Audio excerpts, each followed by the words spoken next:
mi primer amor duró solo una noche. La noche anterior, ella había aceptado ser mi novia, pero después de una noche de pasión, actuó como si no hubiera pasado nada. Ese año yo tenía 19 años, y Clara, 30.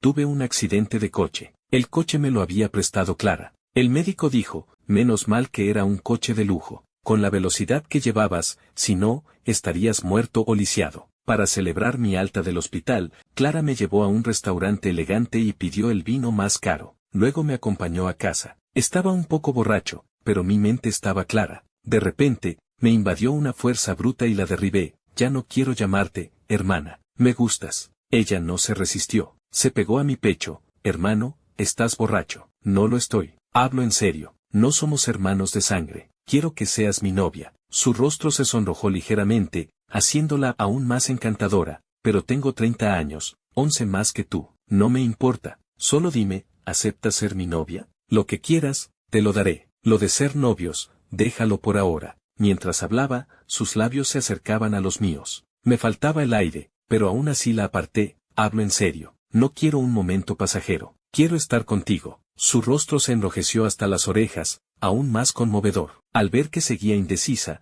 me impacienté. Si no estás de acuerdo, no te tocaré. Ella dudó un momento, como librando una lucha interna feroz, y finalmente asintió. Inmediatamente la abracé. La mañana siguiente, ella se levantó temprano y me preparó el desayuno. Me sentía un poco avergonzado, pero al recordar la noche anterior, no pude evitar reírme y dije, esposa. Su rostro se sonrojó de nuevo y me regañó, no digas tonterías. Anoche aceptaste ser mi novia. Anoche estaba borrachísima. ¿Entonces te arrepientes? Ella vaciló y murmuró, hermana tiene dificultades. Déjame pensarlo un poco más lo de ser novios. De repente, una ira irracional me invadió, sintiéndome utilizado. Tiré los cubiertos al suelo con fuerza y le pregunté, ¿es porque no tengo dinero? Ahora mismo no tengo, pero me esforzaré por ganarlo. Ella lo negó de inmediato, no es eso. Entonces, ¿qué es? ¿No puedes decírmelo claramente? Le salieron lágrimas de la impotencia. Te lo suplico, no presiones a hermana, ¿vale?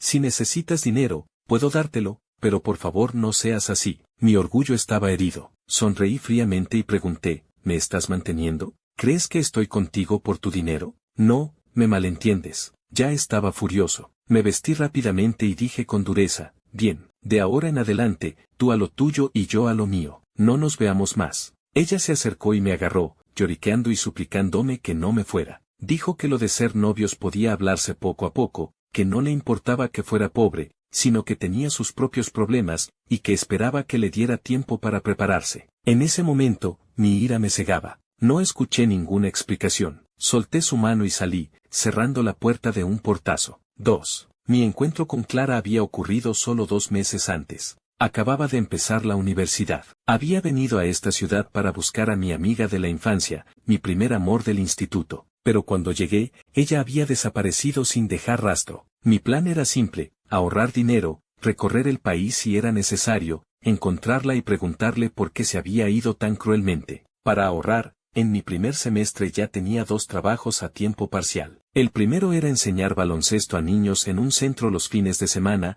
$80 por clase. El segundo era de camarero por las noches en un bar cerca de la universidad, $100 por noche. Era un bar pequeño, con música suave y luces tenues. La mayoría de los clientes eran jóvenes. Mi turno era de las 8 de la noche a la 1 de la madrugada. Los clientes iban y venían, no eran fijos. Pero desde mi primer día, una chica captó mi atención. Venía casi todas las noches, se sentaba sola en un rincón a beber, y cuando yo me iba, ella seguía allí. La dueña del bar se llamaba señora López, de unos 30 y tantos. Una vez me dijo en voz baja, mira, en este bar entra y sale gente, todos parecen decentes, pero si realmente tienen dinero en el bolsillo, lo veo de inmediato. Ninguno de estos desgraciados tiene tanto como esa mujer. Mira su ropa, cuesta decenas de miles. Me casé con tu cuñado y qué mal me fue, nunca podré tener una vida así. Le dije sonriendo, mejor que no te oiga. ¿Qué? ¿Acaso le tengo miedo? No, temo que, al saberlo, también se interese por ella. Lo digo por ti. La señora López sonrió y me dio un pellizco en el brazo, tan joven y ya tan salamero. Después de eso, observé un poco más a la mujer del rincón, pero sin más. Éramos de mundos diferentes, separados por un muro infranqueable. 3. En el bar éramos 2 camareros, yo y otro al que llamaban Juan. Normalmente, yo salía a la 1, después de esa hora había pocos clientes y él podía solo. Durante un tiempo, Juan estuvo de baja por enfermedad, así que tenía que quedarme hasta las 2, cuando cerraba el bar. Un día, a la hora de cerrar, noté que la mujer del rincón se había quedado dormida sobre la mesa. Iba a despertarla cuando la señora López me detuvo. Antes también se emborrachaba así. Siempre la acompañaba Juan a casa. Como Juan no está, hoy te toca a ti. Yo, pero si no sé dónde vive. La señora López escribió rápidamente una dirección en un papel y me dijo, no está lejos, a 2 o 3 kilómetros. Como la jefa lo ordenaba, no tuve más remedio que obedecer. La señora López añadió, asegúrate de llevarla hasta su puerta y ayudarla a acostarse. Es nuestra clienta más importante. Pide las bebidas más caras, una botella equivale a tu sueldo mensual. Hoy en día hay que aprender a servir a los ricos. Aunque no quería, no podía negarme. La mujer pesaba poco. La sostuve del brazo, salimos y tomé un taxi. Aunque estaba borracha,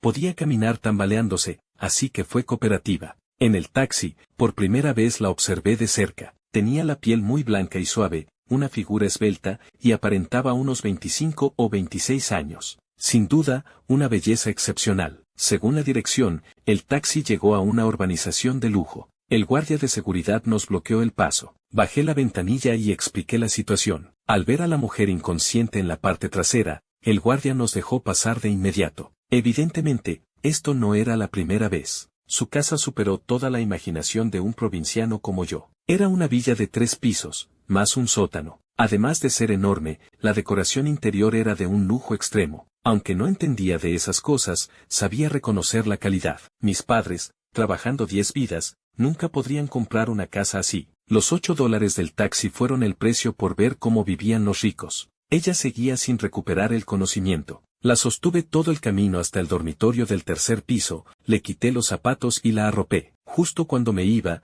noté un papel pegado en la pared del dormitorio que decía, si me traes a casa, el dinero es tu pago. El papel estaba algo descolorido, obviamente llevaba tiempo ahí. Miré la mesa. Había 2 billetes de $100. Dudé un momento, pero pensé que era un pago justo por mi trabajo. Tomé el dinero, revisé las ventanas y puertas, apagué las luces y me fui. Lo que no imaginaba era que aquella noche en la mansión era solo el comienzo de la historia. 4. La noche siguiente, la mujer volvió a beber al bar y, a la hora de cerrar, estaba otra vez inconsciente. La señora López me pidió nuevamente que la llevara, y acepté de buen grado. Todo transcurrió casi igual que la noche anterior, y gané otros $200. Durante los días siguientes, a menudo se emborrachaba, así que tuve un ingreso extra de $200 cada vez. La acompañé a casa unas 7 u 8 veces, pero ni siquiera intercambiamos una palabra. Luego, un día, después de llevarla, descubrí que el dinero en la mesa había aumentado de $200 a $500. Dudé un instante, pero solo tomé 2 billetes. Ya era más de lo que merecía por mi trabajo, y no me sentía del todo cómodo aceptando más. Unos días después, una noche,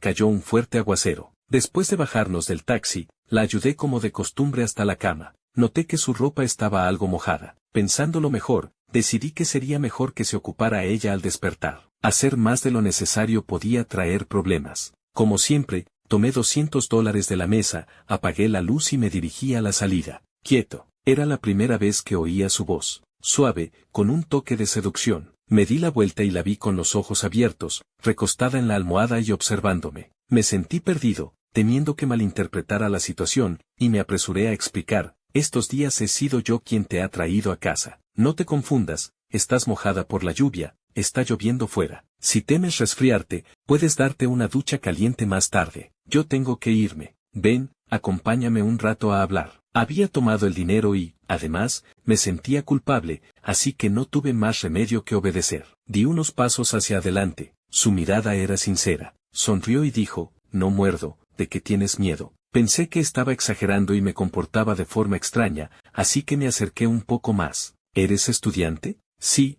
estoy en primer año de universidad. ¿Ya trabajas en primer año? ¿Necesitas dinero? Sí. ¿Para qué quieres el dinero? Le conté la verdad, para ahorrar e ir a ver a la chica que me gusta. Ella sonrió con picardía, se recostó en la cabecera de la cama, me miró de arriba abajo y dijo burlona, no parecía que fueras tan romántico. Sonreí incómodo y me rasqué la cabeza. No es romanticismo, es, no resignarme. No quiero obligarla a estar conmigo, solo quiero verla, saber si está bien. Noté que su expresión cambió por un instante, una tristeza leve cruzó su rostro. Rápidamente cambié de tema. El dinero que dejas en la mesa, en realidad es demasiado. No es demasiado. Que me traigan a casa segura vale ese dinero. Luego añadió con cierto desprecio, el otro camarero de su bar, ese Juan, no se conforma con ganar mi dinero, sino que además se pasa de listo, a veces me toca o se aprovecha. Como si no me diera cuenta de que no siempre estoy totalmente borracha. Un escalofrío me recorrió la espalda. Menos mal que no había tenido malas intenciones ni osadía. 5. Al día siguiente, apenas llegué al bar, la señora López me sonrió de oreja a oreja y me dio un sobre con $10,000 en efectivo. Pregunté confundido, ¿se ha encontrado dinero?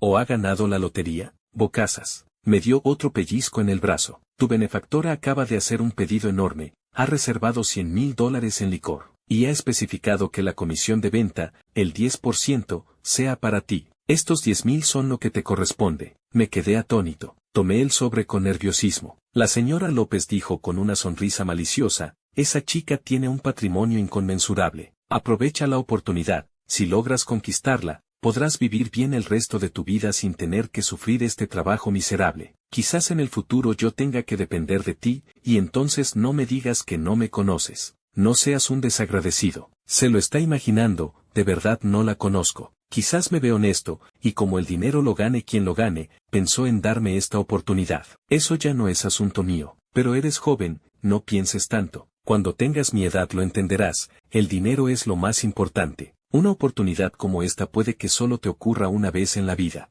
Que un joven se entregue por dinero no es vergonzoso. Sonreí incómodo. Esa noche Clara no fue a beber. Tampoco la noche siguiente. Cuando por fin volvió al bar, para agradecérselo, pedí la bebida más cara con mi propio dinero, se la llevé a su mesa y le dije formalmente, gracias. ¿Agradecerme? Entonces siéntate y acompáñame a beber. Todavía tengo que trabajar. Otro día, cuando tenga tiempo, la invito yo. En ese momento, la señora López se acercó, puso sus manos sobre mis hombros y me obligó a sentarme. Del bar me encargo yo. Tu trabajo hoy es atender bien a esta bella dama. Ante tal situación, no tuve más remedio que sentarme frente a ella, sintiéndome un poco incómodo. Ella preguntó primero, ¿cómo te llamas? Mateo. Esta escena me resultaba familiar. Ah, sí, la última vez dijiste que querías ahorrar para ir a ver a una chica que te gusta. Solo es una idea, no sé si podré verla. Además, no sé si ella querrá verme. Vaya romántico empedernido. Cambié rápidamente de tema.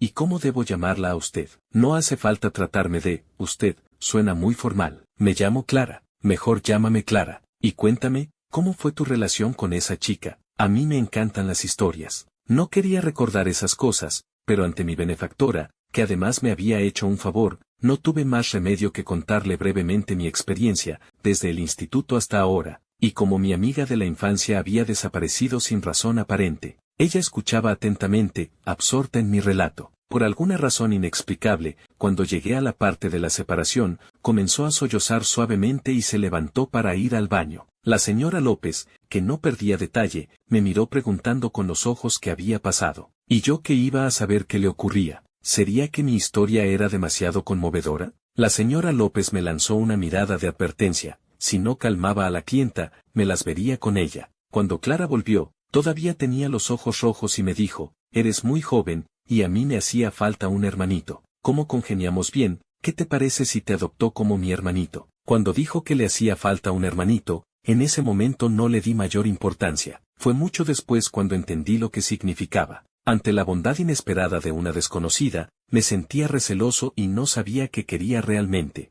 Pero el ambiente y el alcohol hicieron su efecto, y sin pensar llamé, hermana. ¡Qué obediente! A partir de ahora, si tienes algún problema, puedes acudir a mí. Su sonrisa era genuina, no fingida. Era una mujer rica, ¿qué podría querer de mí? Me preguntó, si trabajas hasta tan tarde, ¿puedes volver a la universidad? Sí, trepando la valla. Es peligroso. Además, eres joven, no maltrates tu cuerpo, debes cuidarte. Yo tengo un apartamento vacío, no está lejos de aquí. ¿Por qué no te quedas allí temporalmente? Lo pensé, entonces te pago $1,000 de alquiler al mes. Si no estás de acuerdo, lo olvidamos. Ella no se negó, solo se quejó, no hace falta ser tan formal conmigo. 2 días después, me mudé a su apartamento. Obviamente, alguien lo había limpiado a conciencia los días previos, estaba impecable, con todos los utensilios necesarios, y la nevera llena de comida y bebida. Me sentí avergonzado, así que insistí en subir el alquiler de $1,000 a $1,500. Ella,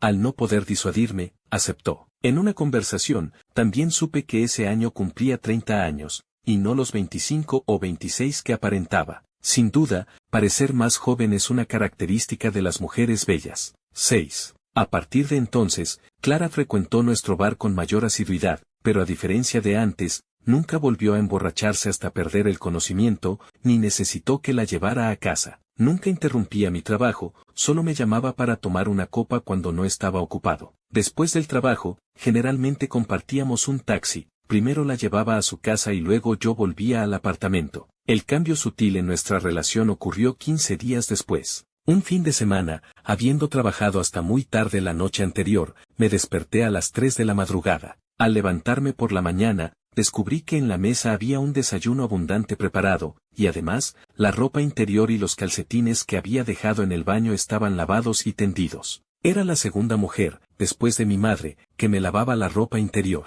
El impacto emocional que eso me produjo fue indescriptible. En aquel entonces, solo en una ciudad extraña, trabajando como un perro cada día, aquel gesto de cuidado despertó en mi corazón oleadas de emoción. A partir de entonces, ella venía de vez en cuando, a cocinarme y lavarme la ropa. Poco a poco, empecé a sentir algo por ella que no sabía definir, no estaba seguro si era el afecto entre un hombre y una mujer. Para mí, otro cambio importante fue que el impulso de ir a ver a mi amiga de la infancia ya no era tan fuerte como antes. Por el contrario, si algún día no veía a Clara, sentía que me faltaba algo, un vacío en el pecho. Pero a veces ella era muy extraña. Periódicamente, desaparecía durante 3 o 5 días sin dejar rastro. Cuando le preguntaba de dónde sacaba tanto dinero, decía que su padre era empresario y que él se lo daba. Según ella, cuando desaparecía era para ayudar en los negocios familiares. Una vez se fue 5 días y, al volver, me invitó a cenar. En la mesa, me dio una tarjeta bancaria y me dijo: hermano, si quieres ir a ver a la chica que te gusta,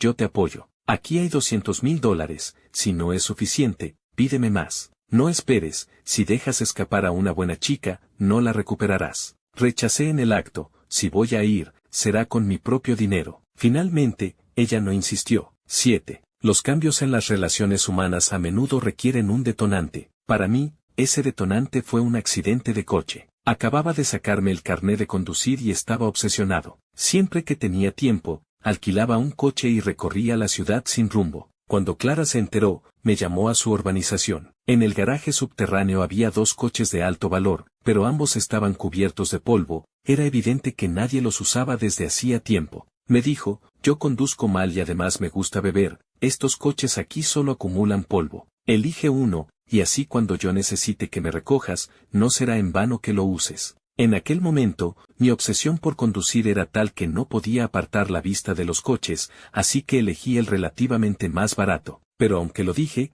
ella nunca me pidió que la recogiera. Como era el coche de otra persona, conducía con extrema precaución. Sin embargo, a veces los accidentes ocurren sin que la prudencia pueda evitarlos. Un fin de semana, me levanté temprano para dar clase de baloncesto. Como me había acostado muy tarde la noche anterior, estaba aturdido y me quedé dormido al volante, pasando un semáforo en rojo y chocando contra otro coche. Fue mi responsabilidad total. Además de los graves daños al vehículo, me fracturé la pierna izquierda y me pusieron una escayola. Cuando desperté, estaba en el hospital. Al abrir los ojos, vi a Clara acurrucada junto a mi cama. Durante esos días, ni siquiera podía ir al baño solo. Era ella quien me ayudaba, me preparaba la comida, me vestía y me cuidó durante casi 2 semanas. Al salir del hospital, lo primero que hice fue sacar todos mis ahorros y meterlos en una tarjeta. Le dije muy serio: debo asumir la responsabilidad. Si este dinero no es suficiente, te lo devolveré en cuanto gane más. Ella sonrió: tonto, el coche tenía seguro, no costó nada. Fue más tarde cuando supe que todos los gastos del accidente los había cubierto ella misma.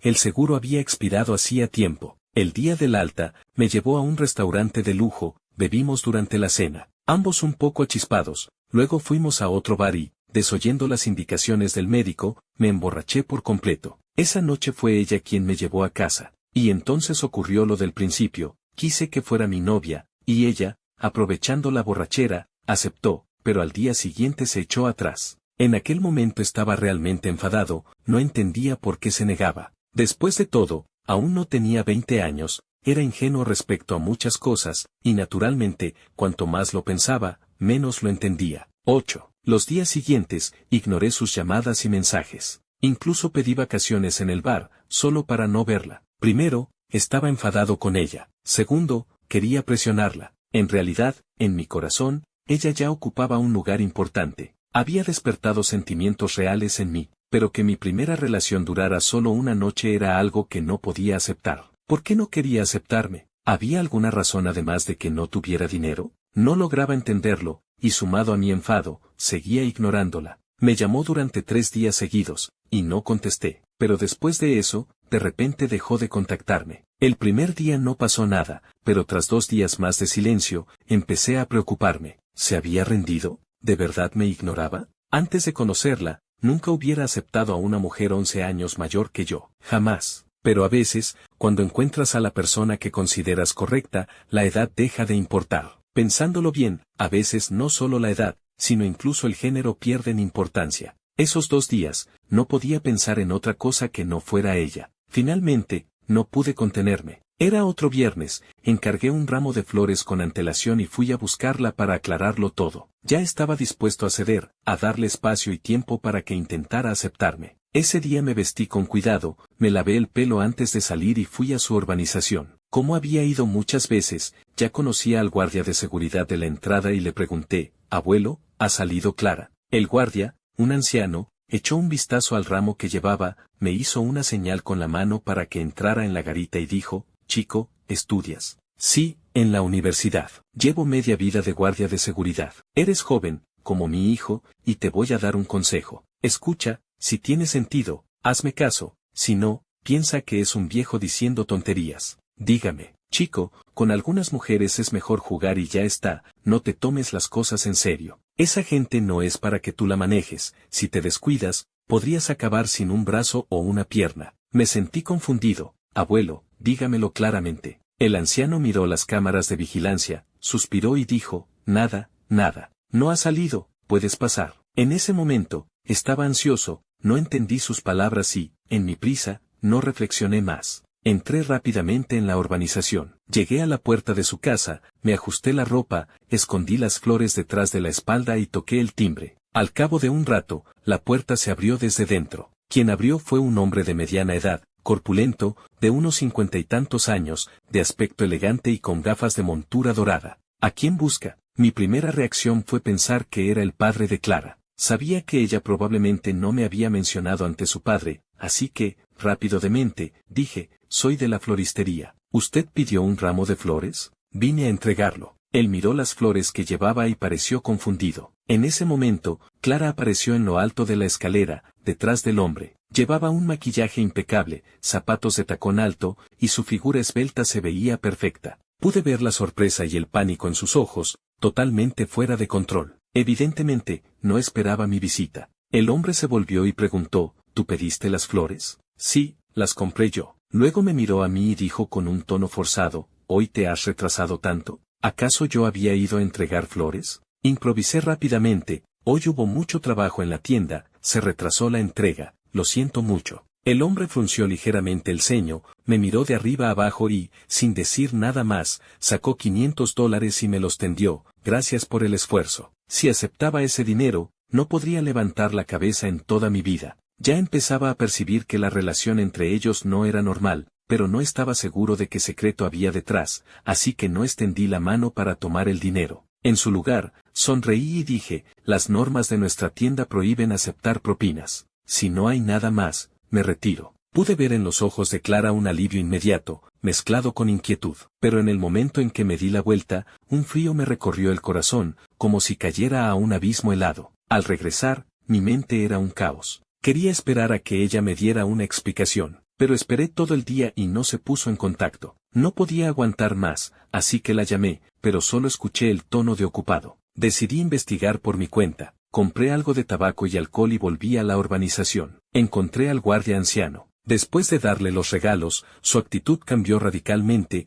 una amplia sonrisa apareció en su rostro. «Abuelo, cuénteme, ¿qué clase de mujer es esa? El anciano miró a ambos lados y, al ver que no había nadie, me llevó a un punto ciego de las cámaras. Bajando la voz, dijo, solo un consejo, si te relacionas con ese tipo de mujeres, actúa rápido. Cuanto dinero puedas sacar de su bolsillo depende de tu habilidad, cuanto más saques, más capaz eres. Abuelo, dígamelo claramente, ¿a qué se dedica ella? No sé a qué se dedica, pero ¿sabes cómo llaman a nuestra urbanización desde fuera? ¿Cómo? El edificio de las concubinas. ¿Qué significa eso? ¿Has visto series de época? El emperador tiene un harén de 3000 mujeres, solo una es la emperatriz legítima. ¿Y las otras esposas? Pues concubinas. Aunque no lo dijo explícitamente, yo lo entendí. Recordando el comportamiento de Clara desde que la conocí, todo encajaba con lo que el anciano decía. En esta ciudad, no tenía trabajo, ni familiares ni amigos cercanos, gastaba dinero a manos llenas, desaparecía periódicamente. ¿Acaso era realmente mantenida por alguien? En aquel momento, joven e impulsivo, al pensar en esa posibilidad, la sangre me hirvió. Ignorando la advertencia del guardia, corrí hasta su casa y empecé a golpear la puerta como un loco, queriendo preguntarle directamente, pero la casa estaba vacía. Finalmente, fue el guardia anciano quien me apartó y me echó, diciendo que no me dejaría entrar más en la urbanización. En ese instante, sentí que el mundo entero se oscurecía. Un chico de 19 años, inexperto en la vida, pensaba en términos de blanco o negro. Solo quería encontrarla y preguntarle, aunque no me importe tu pasado, ¿querrías estar conmigo? 9. En aquel entonces, con poca experiencia, ante los problemas me quedaba sin ideas. Cuando me calmé, de repente recordé a una persona. Llamé a la señora López y le pregunté si sabía algo sobre Clara. Ella dijo que realmente no sabía nada y me preguntó a su vez si yo había descubierto algo. La señora López, aunque parecía avariciosa, en realidad siempre me había tratado bien,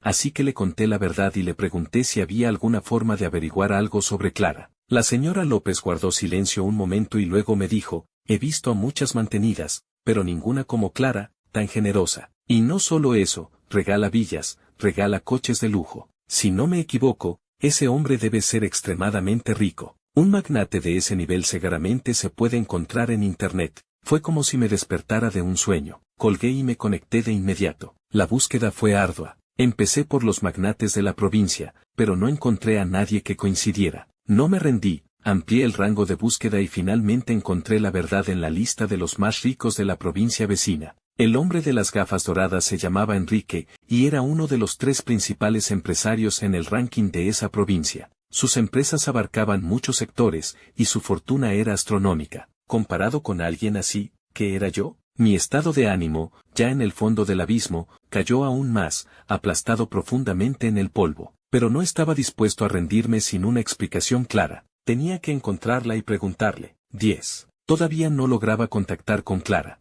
Hasta que, 2 días después, ella me llamó para quedar y hablar con calma. El lugar lo eligió ella, un sitio discreto, una cafetería escondida en un callejón. Esta vez, el encuentro carecía de la naturalidad de antes, ella parecía muy incómoda e inquieta. Primero hubo un silencio entendido, luego yo, sin poder contenerme, pregunté primero, ¿quién es ese hombre? Ella intentó negarlo, es un tío mío. La interrumpí, ¿todavía me mientes? ¿Crees que no sé nada sobre Enrique? Bajó la cabeza y murmuró, hermana se equivocó. Después de todo lo que hemos vivido, ¿puedo escuchar algo de verdad? Después de un largo rato, Clara finalmente alzó la vista y me miró a los ojos. No te mentí a propósito, solo que no quería perderte. Sé que no está bien, que es injusto para ti, pero no pude evitarlo. No me importa lo que piensen los demás, excepto tú. Si de verdad te importo, dime la verdad. Finalmente, tras mi insistencia, me contó su historia. Según ella, nació en una aldea pobre, con solo unas 30 familias. A menos que lo hubieras vivido, era imposible imaginar lo pobre que era su familia. Su madre tenía problemas mentales, su padre, alcohólico, golpeaba a su madre ante la menor contrariedad. Aunque eran tan pobres que a veces no tenían que comer, su padre tuvo 3 hijos, el mayor y el menor eran niños, ella estaba en el medio. Su hermano mayor era 3 años mayor que ella era 11 años mayor que su hermano menor. Desde pequeña, nunca tuvo ropa nueva, siempre usaba la que su hermano mayor dejaba. En aquel entonces, su mayor deseo no era estrenar ropa, sino poder ir a la escuela con ropa de niña, aunque fuera vieja y rota. Desde que empezó la escuela, sufrió el acoso y las burlas de sus compañeros, incluso los maestros, interesados solo en el dinero, la despreciaban. Aunque el maltrato era duro de soportar, con esfuerzo podía superarlo. Lo que realmente la entristecía era la indiferencia de su familia al volver a casa. Su hermano mayor dejó la escuela muy pronto, se quedó en casa cultivando la tierra y se convirtió en un campesino callado. Su padre, además de beber, era voluble, impredecible en sus estados de ánimo. Cuando ella llegó a la secundaria, su padre, de manera enfermiza, se dio cuenta de que los niños crecían y no eran tan fáciles de controlar como su esposa con problemas mentales. Entonces, hizo que Clara y su hermano mayor se vigilaran mutuamente, quien quebrantara sus reglas sería castigado severamente. Y esas supuestas reglas eran una tontería, en esencia solo querían decir, obedece a papá. En aquel entonces, para imponer su autoridad, casi todos los días los golpeaba. Y su hermano mayor, para evitar los golpes, a menudo inventaba mentiras y le atribuía cargos falsos. En ese momento, ella prefería quedarse en la residencia estudiantil, soportar el acoso y las burlas de sus compañeros, antes que volver a casa. Pero cuando creció un poco más, aunque volver a casa significaba golpes, siempre quería regresar. Porque su hermano menor había aprendido a caminar, podía balbucear y llamarla hermana. Su único apego en esa familia era ese hermano. Mi hermanito era tan adorable, cuando me abrazaba y me decía, hermana, mi corazón se derretía. En aquel entonces, lo que más temía era que, cuando yo no estaba en casa, él sufriera. Ese hermano era su mayor motivación para seguir adelante. Pero un día, al volver a casa, recibió una noticia terrible: su hermano menor había sido secuestrado por traficantes de personas. Su familia denunció a la policía, pero tras 15 días de búsqueda, no encontraron nada. Durante ese tiempo, ella dejó de ir a la escuela, iba todos los días al pueblo, calle por calle, buscando a ese hermano que siempre le sonreía. Poco después, llegó una noticia aún peor. Quizás el shock de perder a su hijo la afectó, o quizás después de tanto maltrato, su madre, a veces lúcida y a veces confusa, puso veneno para ratas en la comida y acabó con su padre y con ella misma. Ambos murieron. Al morir todos, al menos hubo paz. Pero el último vestigio de esperanza en esa familia también desapareció. Así, a los 16 años, se marchó sola de casa para buscarse la vida en la gran ciudad,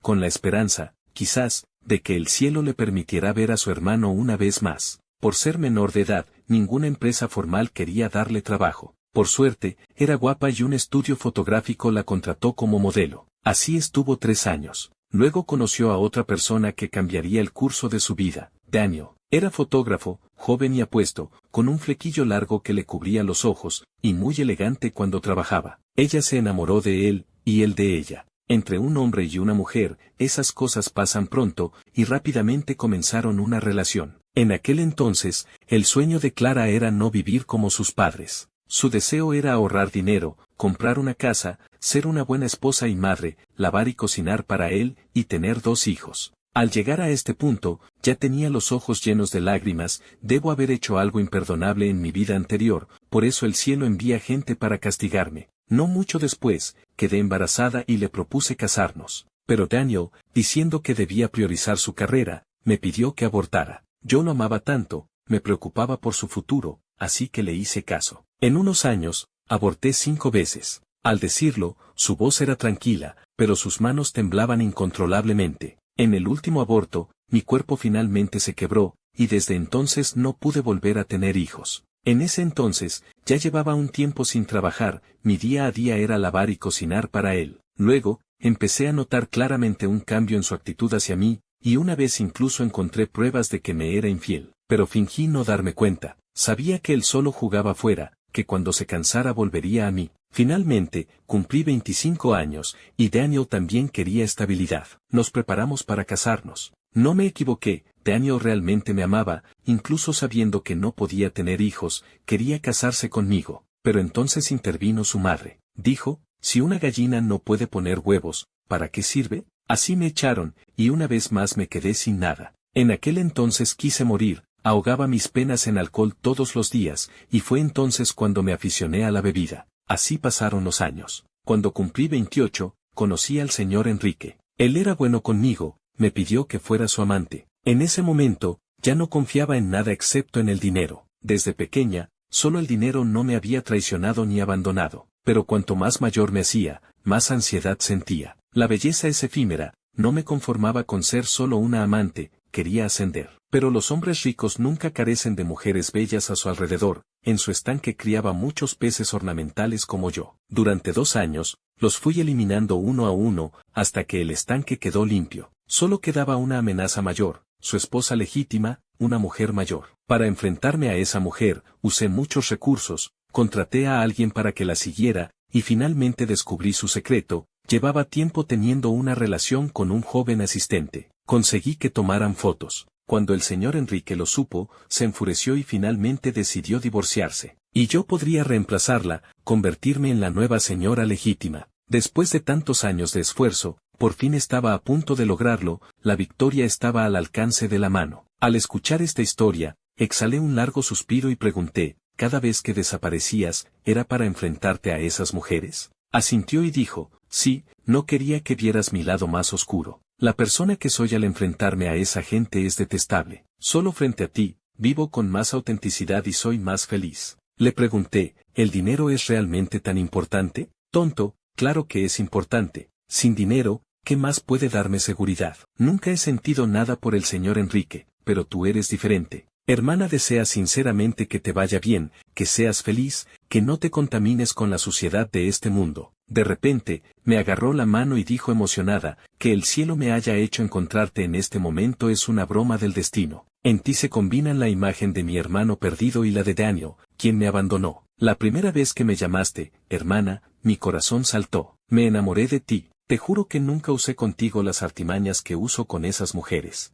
No quiero nada de ti, solo te quiero a ti. Mis ojos se humedecieron, pero contuve las lágrimas. Si dices que me quieres, podríamos luchar juntos. Aunque no ganemos tanto dinero, sería suficiente para una vida buena. Ella también se puso a llorar. Eso también lo he pensado, dejar todo atrás y estar contigo, sin importar el dinero. Pero hermana, no puede tener hijos. Dentro de unos años, cuando tú quieras hijos, podrías convertirte en el siguiente Daniel. Si yo pudiera tener hijos, dejaría todo por ti. Al señor Enrique ya no le interesa tener más hijos, no poder tenerlos no me afecta. Pero estoy tan herida que no me atrevo a arriesgarme. Sé lo que piensas ahora, pero aún eres un niño, y yo, simplemente no me atrevo a volver a apostar. En ese momento, aunque emocionalmente quería decirle que no me importaban los hijos, que solo quería estar con ella, sabía que tenía razón. No podía garantizar que dentro de 5 o 10 años seguiría pensando igual, que no cambiaría. Aunque yo no cambiara, ¿podría soportar la presión de mis padres y la sociedad? Para ambos, quizás dejarlo ir era la mejor opción. Conteniendo la tristeza, forcé una sonrisa. Tienes razón, no has hecho nada malo. Te deseo felicidad. Ella me abrazó con fuerza y lloró aún más desconsolada, sollozando, hermana, te ha fallado en esta vida, te debo, y te lo pagaré en la próxima. En ese momento, no sé por qué, la ira en mi corazón se desvaneció por completo. Pregunté, ¿hay algo en lo que pueda ayudarte? No quiero involucrarte en estos asuntos turbios. Hermana seguirá pendiente de ti, solo espero que no cambies demasiado. En el futuro, pase lo que pase, cualquier dificultad, puedes acudir a mí. No dije nada. Ella añadió, hermana ha ahorrado bastante dinero estos años. La interrumpí, no hables de eso. Ella, comprensiva, calló. Aquel día, nos sentamos en silencio mucho tiempo antes de que ella, con reticencia, se marchara. La vi subir a un taxi, luego lloré desconsoladamente y estuve bebiendo varios días seguidos.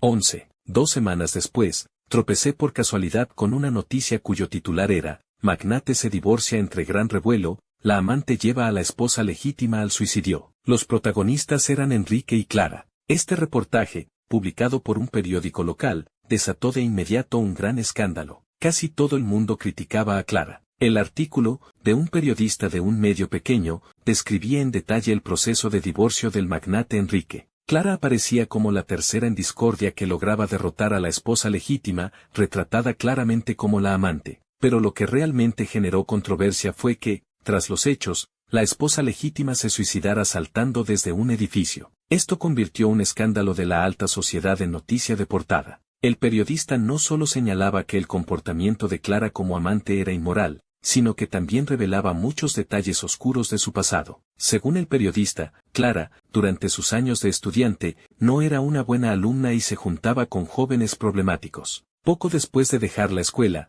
gracias a su belleza, se convirtió en una modelo conocida localmente, posando para estudios fotográficos. pero no pasó mucho tiempo antes de que renunciara, y su círculo perdió el rastro de ella. Más tarde, por alguna razón, se convirtió en la amante de Enrique, dedicándose exclusivamente a ese papel. Y esta vez, al lograr ascender y provocar el suicidio de la esposa legítima, había alcanzado su objetivo. El periodista afirmaba tener información aún más impactante que publicaría en la siguiente edición. Al leer el reportaje, me parecía estar leyendo una novela melodramática. Que la protagonista de una trama tan sensacionalista fuera la mujer que me lavaba los calcetines y la ropa interior. Hace un mes, no habría creído ni una palabra, pero ahora, no podía estar seguro de cuánto era verdad y cuánto mentira. Decidí seguir las siguientes publicaciones. Pronto, Enrique emitió un comunicado oficial denunciando que el reportaje era gravemente inexacto. Él y su exesposa llevaban tiempo sin tener una relación real.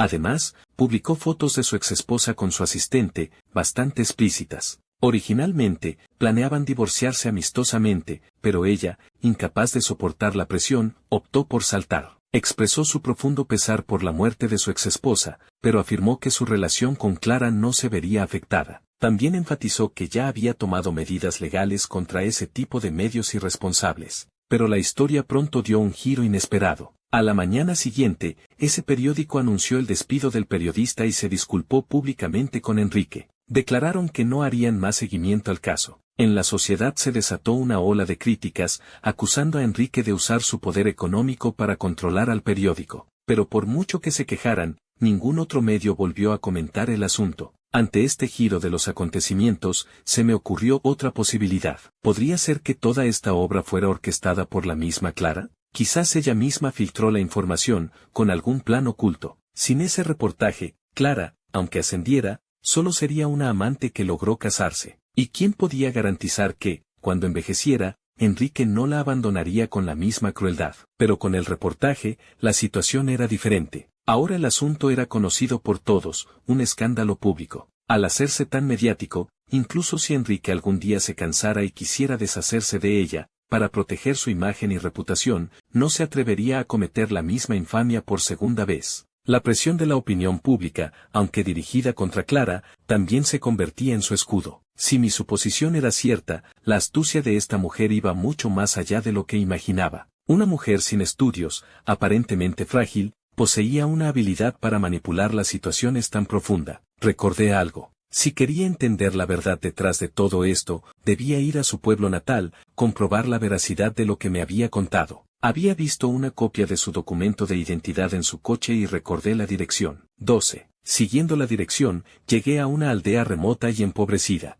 Quería ver qué familia y qué infancia habían forjado a la Clara de hoy. La aldea era tan pobre como ella describía, con solo unas decenas de familias. Los adultos trabajaban fuera, los que se quedaban eran ancianos y niños. Allí encontré la casa que ella había descrito, la casa que llenó su infancia de pesadillas. Primero hablé con algunos ancianos del pueblo. Por ello supe que el padre de Clara realmente no era buena persona, siempre golpeando a su esposa e hijos. Y su hijo menor se había desaparecido hacía muchos años. En el pueblo sospechaban que él mismo lo había vendido a traficantes. Pero sobre la muerte de sus padres, los aldeanos daban una versión opuesta, contrario a lo que Clara me había contado. Según los aldeanos, aunque su padre murió envenenado, fue un suicidio, no que su madre lo hubiera obligado. Más bien, antes de morir, su padre obligó a su madre a beber el veneno para ratas. La historia que Clara me contó aquel día era básicamente cierta, excepto por la muerte de sus padres, que parecía ocultar algo. Después de entender la situación general, fui a la casa de Clara. En aquella vivienda de adobe, conocí a su hermano mayor. Aunque solo tenía poco más de 30 años, aparentaba 50 y tantos. Todavía no se había casado, vivía cultivando unas pocas parcelas, apenas subsistiendo. Era algo torpe, a menudo tardaba en responder después de que yo preguntara. Me dijo que su hermana se fue de casa muy joven y que hacía años que no volvía. Había oído que alguien la vio en la ciudad, que estaba con un hombre fotógrafo, pero no sabía nada más. También habló de sus sueños. Todos estos años cultivando, había ahorrado algo de dinero. En el pueblo vecino había una chica con discapacidad intelectual. Cuando juntara la dote, pensaba casarse con ella. Al mirarlo, recordé una frase: la vida nunca es amable con los débiles. Justo cuando me disponía a irme, este hombre callado me detuvo y preguntó con voz baja: ¿conoces a mi hermana? Pensé un momento y asentí. Con los ojos ligeramente enrojecidos, me dijo, dile que su hermano mayor de pequeño fue un insensato, que ahora sé que me equivoqué, que si tiene tiempo, vuelva a visitar la tumba de nuestros padres. Asentí, pero en mi corazón sabía que Clara probablemente nunca volvería a esa casa. Incluso si yo le transmitía el mensaje, ¿lo escucharía? Quizás ese hogar ya no significaba nada para ella. La Clara de ahora ya no era la niña que lloraba buscando a su hermanito. Volví a mirar a este hombre callado. Parecía forcejear, dudar, y finalmente me dijo, dile que yo sé que el veneno para ratas lo trajo ella, pero no la culpo. Esta familia le falló. No dije nada. Al salir, sentí un mareo en la cabeza, la ropa empapada en sudor. ¿Realmente fue ella quien compró el veneno que mató a sus padres? ¿Entonces cómo murieron? ¿O era su hermano el que mentía? No sabía quién mentía, qué mentiras decían ni por qué. Solo estando allí podía comprender ciertos sufrimientos, aunque al final yo no podía experimentar personalmente lo que ocurrió en ese hogar hace más de una década. Me golpeé la cabeza con fuerza, no quería pensar más. No he vivido su dolor, no puedo aconsejarle que sea bondadosa. Finalmente, opté por evadir, por intentar olvidar. 13. Desde entonces, no me interesé especialmente por Clara, y ella tampoco volvió a contactarme. La Clara que yo vi y la Clara de la que oí hablar eran dos personas distintas. Una era la hermana que me lavaba la ropa interior, la otra,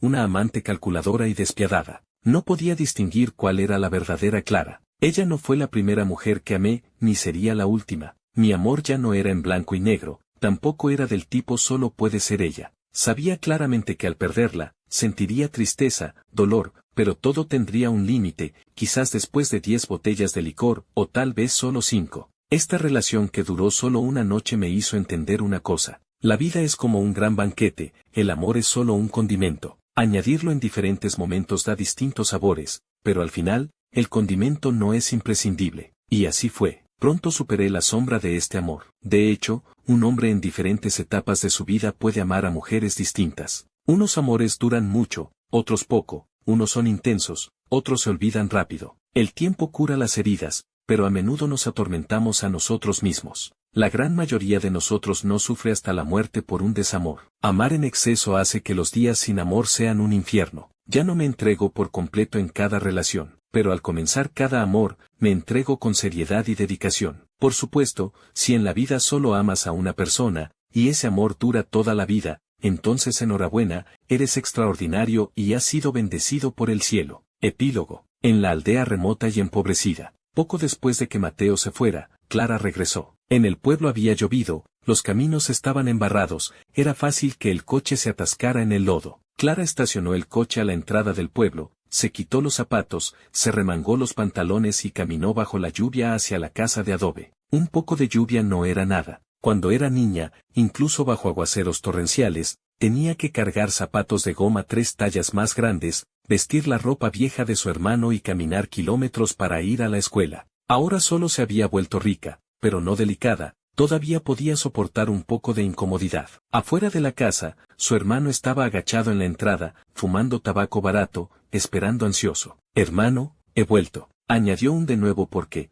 2 días antes de que Mateo llegara al pueblo, ella ya había regresado una vez. En ese entonces, la lucha por el poder en la familia adinerada ya estaba decidida, cualquiera que la viera la llamaba señora Enrique. Al relajarse la tensión de sus nervios, viviendo en la gran mansión, un vacío y una soledad infinitos la invadieron. De repente, no supo qué hacer. Entonces, de repente, quiso volver a casa. Ni ella misma entendía qué le quedaba a esa casa por lo que valiera la pena regresar. Después de más de una década, era su primera vez en casa. El pueblo casi no había cambiado, solo que los rostros familiares estaban más viejos y eran menos. Su hermano, al verla, no se atrevió a reconocerla, estuvo un rato sin decir palabra. Cuando se fue de casa siendo joven, su hermano aún era joven, ahora, ya tenía las sienes encanecidas. Apenas tenía 33 años. En ese encuentro, ella podía sentir la incomodidad, la inquietud de su hermano, y la culpa hacia su hermana, a quien no veía hace tanto tiempo. Al ver a su añorada hermana, su hermano no paraba de arrepentirse,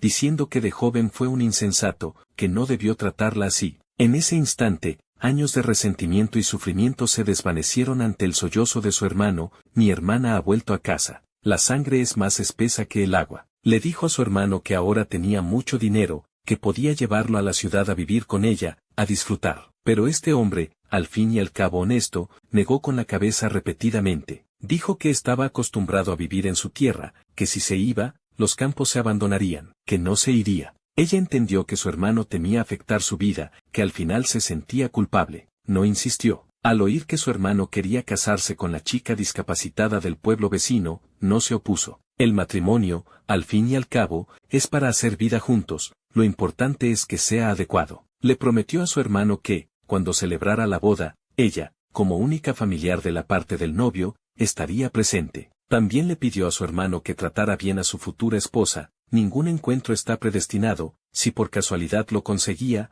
debía valorarlo. Su hermano asintió repetidamente. Luego, de repente, se sonrojó y, con tono casi suplicante, le preguntó si podía ir a la tumba de sus padres a rendir respeto. Ella pensó un momento y aceptó. Ante la tumba de sus padres, hizo 3 reverencias, sin decir palabra. Lo pasado, pasado está. Que se quede en el pasado. Mirando a su hermano, erguido bajo la lluvia, los pensamientos de Clara volvieron al presente. De repente, se acercó y le dio a su hermano un gran abrazo. El cambio repentino dejó a su hermano desconcertado, con las manos en alto, sin atreverse a moverse. Al cabo de un rato, de repente recordó el encargo de su hermana y dijo rápidamente: «Hermana, antes de irte la última vez, me dijiste que quizás un chico llamado Mateo vendría a buscarte. Ayer, ese Mateo vino». Clara soltó a su hermano y preguntó nerviosa: «¿Qué dijo?». En cuanto llegó, empezó a preguntar a la gente del pueblo sobre nuestra familia, cómo se perdió nuestro hermano menor, cómo murieron nuestros padres, cómo te fuiste. ¿Nada más? ¿Nada más? Ah, sí, antes de irse,